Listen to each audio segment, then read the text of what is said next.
사도신경으로 우리의 신앙을 고백드립니다.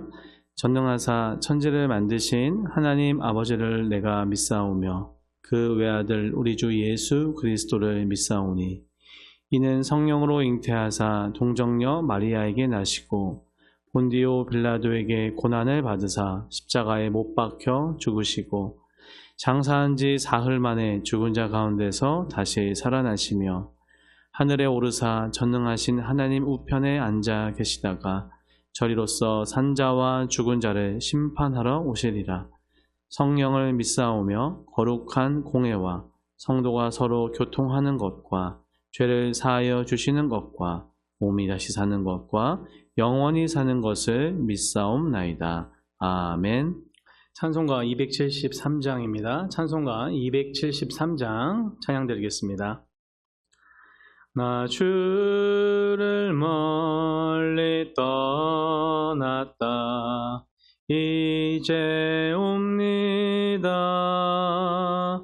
나 죄의 길에 시달려 주여 옵니다. 나 이제 왔으니 내 집을 찾아 주여 나를 받으사 맞아주소서. 그 귀한 세월 보내고 이제 옵니다. 나 뉘우치는 눈물로 주여 옵니다. 나 이제 왔으니 내 집을 찾아 주여 나를 받으사 맞아주소서. 나 죄에 매여 고달파 이제 옵니다. 주 크신 사랑 받고자 주여 옵니다. 나 이제 왔으니 내 집을 찾아 주여 나를 받으사 맞아주소서. 이 병든 마음을 고치려 이제 옵니다. 큰 힘과 소망 바라고 주여 옵니다. 나 이제 왔으니 내 집을 찾아 주여 나를 받으사 맞아주소서.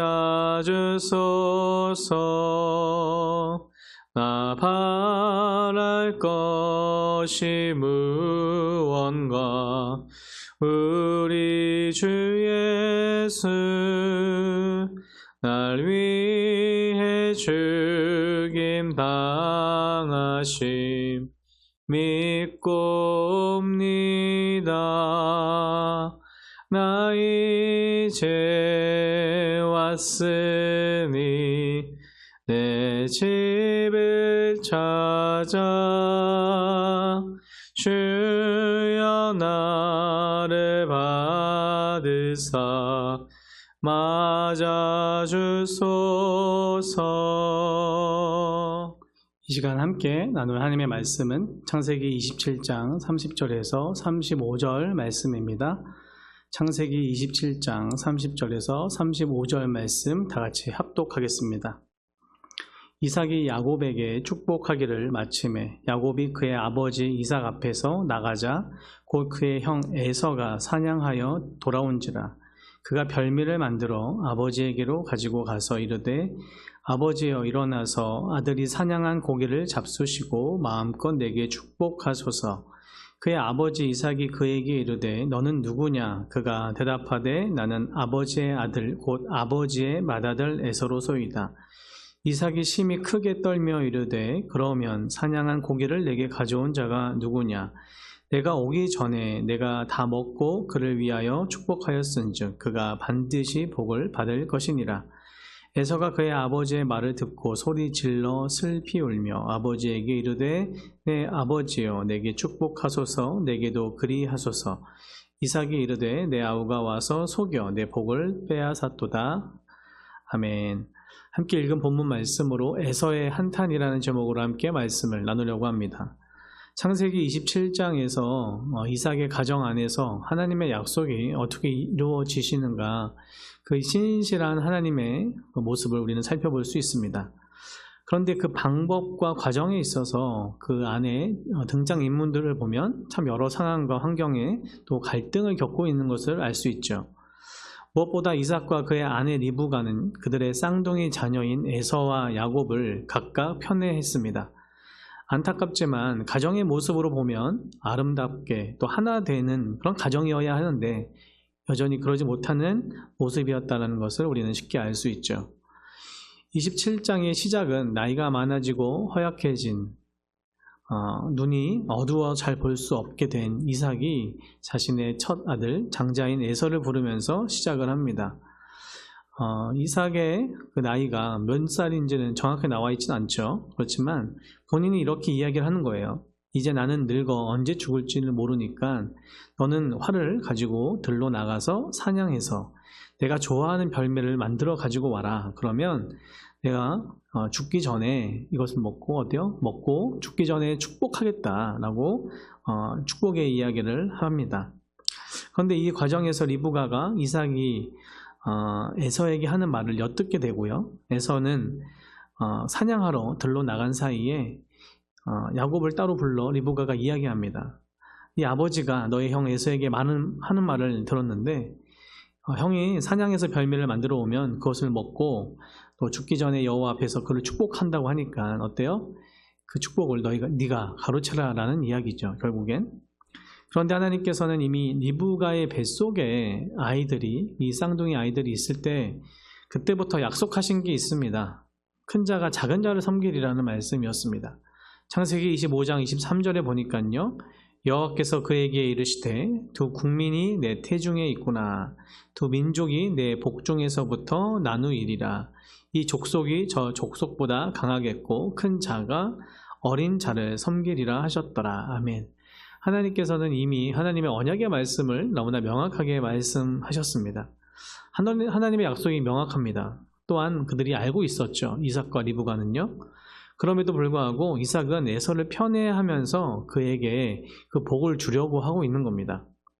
창세기 25장 28절에 보면 이삭이 왜 그 에서를 더 좋아했을까요? 이렇게 나와 있어요. 이삭은 에서가 사냥한 고기를 좋아함으로 그를 사랑하고 리브가는 야곱을 사랑하였더라. 인간의 생각과 감정, 또 자신에게 더 맞는 자녀가 있었던 것 같습니다. 그게 바로 이삭에게는 에서였던 거죠. 하나님의 약속을 저버리려고 하는 것이 문제입니다. 혹시 만에 하나 또 우리가 자녀들을 키우지만 더 마음에 가는 자녀도 있을 수 있죠. 어쩌면 그럴 수 있다라고 쳐도 적어도 이 하나님의 말씀 가운데 무서운 게 무엇입니까? 하나님의 뜻을 거스르려고 하는 것, 그것이 잘못된다라는 거죠. 하나님의 뜻보다 자신의 생각이, 자신의 마음이, 감정이 자신의 마음 가는 대로, 기울어져 있는 마음대로 하나님의 뜻을 거절하고 거부하려고 하는 그 이삭의 모습이 잘못된 것입니다. 그리고 이미 이전에는요, 그러니까 또 야곱과 에서가 성장하면서 어떤 일이 있었습니까? 에서는 장자권, 자신의 장자의 명분을 배고픔의 팥죽으로 바꾸어서 야곱에게 장자권을 넘기는 장면을 우리는 알 수 있습니다. 그러기에 두 가지 이런 안타까움이 있는 거예요. 에서도 자신의 그 장자 명분을 너무나 가볍게 여기고 또 야곱에게 팔았던 것도 있고, 그 가정 가운데 부모가 편애하면서 하나님의 말씀보다 자신의 감정이나 또한 자신의 기울어진 마음으로 하나님의 말씀을 거역하고 있는 또 그런 모습이 이삭에게 있었던 것이죠. 리브가는요, 결국에 야곱에게 염소 새끼를 잡아오도록 하고요, 자신의 남편인 이삭이 좋아하는 별미를 만들게 합니다. 에서의 좋은 옷을 입히고요, 염소 가죽으로 야곱의 매끈한 손과 목을 덮어서 마치 외형적으로 에서처럼 야곱을 만들게 됩니다. 이삭은 야곱의 목소리에 처음에 의심을 품었습니다. 하지만 에서의 옷 냄새나 또 염소 가죽으로 위장된 털, 또 많은 손을 보면서, 그 털에 덮인 손을 보면서 의심은 갔지만 어때요? 야곱인 줄 모르고 에서인 줄 알면서 그 축복을 하게 되죠. 마음껏 축복을 하게 됩니다. 오늘의 본문을 보면 어때요? 이제 그 아버지 이삭이 야곱에게 축복을 한 것을 결국엔 모든 것이 알게 되고 한탄하며, 또한 에서의 또 눈물이 나옵니다. 27장 30절에 보면 좀 어떻게 보면 아주 드라마나 영화로 보면 아주 극에 달하는 너무나 타이밍 절묘한 모습이 나오죠. 이삭이 야곱에게 축복하기를 마침에 야곱이 그의 아버지 이삭 앞에서 나가자 곧 그의 형 에서가 사냥하여 돌아온지라. 아멘. 아주 극과 같은 아주 정말 절체절명의 시간입니다. 야곱이 아슬아슬하게 들킬 뻔한 위기를 모면하게 되고요, 또 에서의 입장에서는 너무나 안타까운 자신의 모든 축복권이 무너지는 모습이 나오게 되죠. 우리는 생각할 때 아주 극과 같은 재밌는 장면이다, 아주 그런 모습이다 할 수 있지만, 한편으로는 하나님의 타이밍으로는 하나님의 이 배후에서 역사하시는 그 하나님의 섭리도 우리는 살펴볼 수 있는 겁니다. 그 이후에 이 모습이 어떻습니까?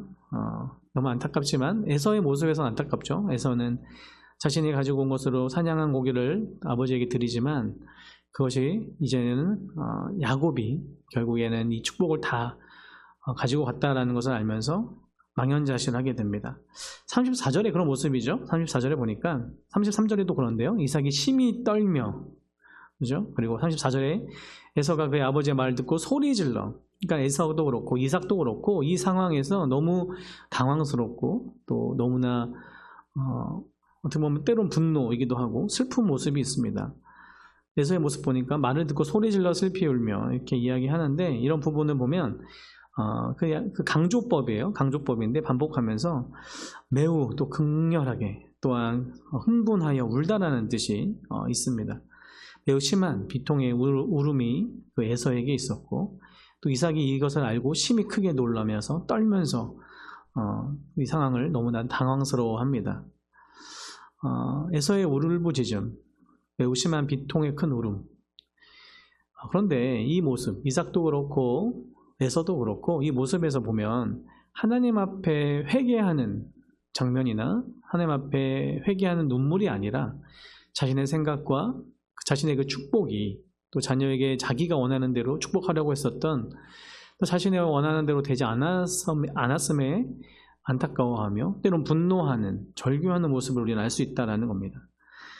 초반에 말씀드렸던 것처럼 하나님께서는 이미 큰 자가 작은 자를 섬길 것으로 말씀하셨습니다. 이것을 알고 있는 것이 바로 그 아버지 또 어머니였던 거죠. 이삭과 리브가였습니다.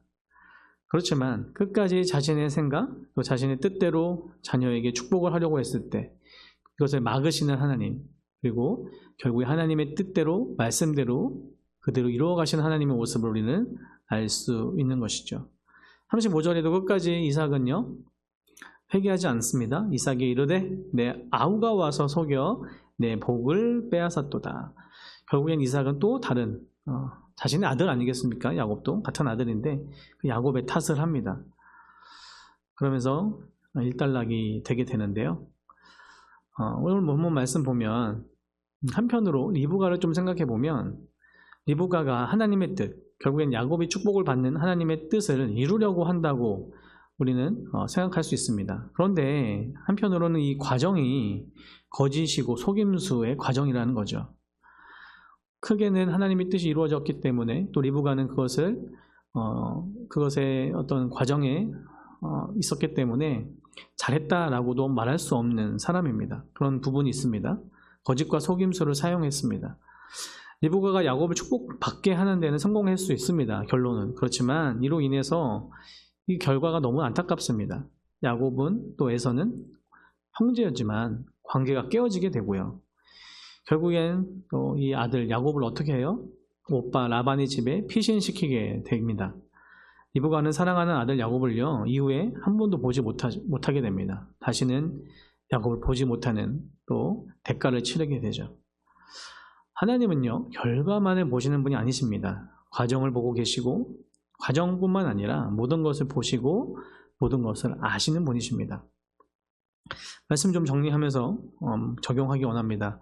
이삭과 리브가의 이 편애로 인해서 하나님의 언약의 약속 그대로 축복하는 것이 아니라 자신의 감정과 이기심과 자신의 마음이 가는 대로 편애하는 자녀에게 축복을 하려고 했었던 모습, 그리고 야곱의 이 과정에서, 야곱이 축복을 받는 과정에서 리브가가 또 야곱이 했었던 속임수와 또 연약한 모습, 또 그 안에 관계가 깨어지는 모습, 그 이전에도 이미 가정이 하나가 되지 못하는 모습, 그렇게 인간의 불완전함과 연약함, 가정이 하나 되지 못함, 이 모든 것들이었지만 결국에 하나님의 말씀은, 하나님의 언약은 신실하게 이루어 가시는 그 하나님이심을 우리는 오늘 본문을 통하여서 알 수 있습니다. 로마서 8장 28절이 생각이 납니다. 우리가 알거니와 하나님을 사랑하는 자, 곧 그의 뜻대로 부르심을 입은 자들에게는 모든 것이 합력하여 선을 이루느니라. 아멘. 우리의 상황도 때로는 온전하지 못한 가정일 수도 있고, 크고 작은 죄와 연약함과 또 부족함에 또 많이 우리 자신을 보면 늘 연약하고 힘들지만, 우리가 믿는 하나님께서는 하나님의 신실한 약속을 그런 우리의 가정을 통하여서, 나를 통하여서 이루어 가시는 능력이 하나님이시며 합력하여 선을 이루시는 하나님이신 줄 믿습니다. 그러기에 우리의 연약함에 집중하며 때론 그 안에 매몰되어 있는 것이 아니라, 그럼 우리를 사용하시는, 우리의 인생에 찾아오시는 그 예수님의 은혜를 묵상하며 공동체를, 가정을, 또 우리 자신을 돌아보는 저와 여러분 되기를 간절히 소원합니다. 말씀 붙잡고 승리하기를 원합니다. 나의 생각과 감정과 환경에 좌우되는 인생이 아니라 말씀이 이끌어가는 인생 되는 저와 여러분, 또 우리 교회 되기를 예수님의 이름으로 축원합니다. 기도하겠습니다. 사랑과 은혜가 풍성하신 하나님 아버지, 오늘 말씀을 통해서 한 가정의 이야기가 아니라 우리의 가정, 또 우리의 모습, 때로 우리 교회의 모습인 줄 믿습니다. 우리의 생각과 우리의 감정이, 나의 마음이 또 내가 원하는 대로, 향하는 대로 하나님의 말씀보다 앞서고 그렇게 좌우되려고 했었던 나의 모든 것들을 용서하여 주시고, 다시 한번 하나님의 그 말씀 앞에 우리가 순종하며 신실하게 반응하며 나아가는 우리 모두 될 수 있도록, 우리 교회 될 수 있도록, 우리 가정 될 수 있도록 하나님 인도하여 주시옵소서. 그렇게 연약하고 무너져 있는 가정일 수 있지만 그곳에서 하나님의 은혜가, 하나님의 말씀이 이루어짐을 믿습니다. 그렇게 우리 가정을, 우리 교회를, 우리 공동체를 함께하여 주시고 그 능력으로 우리를 인도하여 주시옵소서. 감사드립니다. 모든 것을 합력하여 선을 이루시는 주님을 의지하며 모든 말씀 우리 주 예수님의 이름으로 기도드립니다. 아멘. 하늘에 계신 우리 아버지여, 이름이 거룩히 여김을 받으시오며 나라의 임하옵시며 뜻이 하늘에서 이룬 것 같이 땅에서도 이루어지이다. 오늘날 우리에게 일용할 양식을 주옵시고, 우리가 우리에게 죄 지은 자를 사하여 준 것 같이 우리 죄를 사하여 주옵시고, 우리를 시험에 들게 하지 마옵시고 다만 악에서 구하옵소서. 대개의 나라와 권세와 영광이 아버지께 영원히 있사옵나이다. 아멘.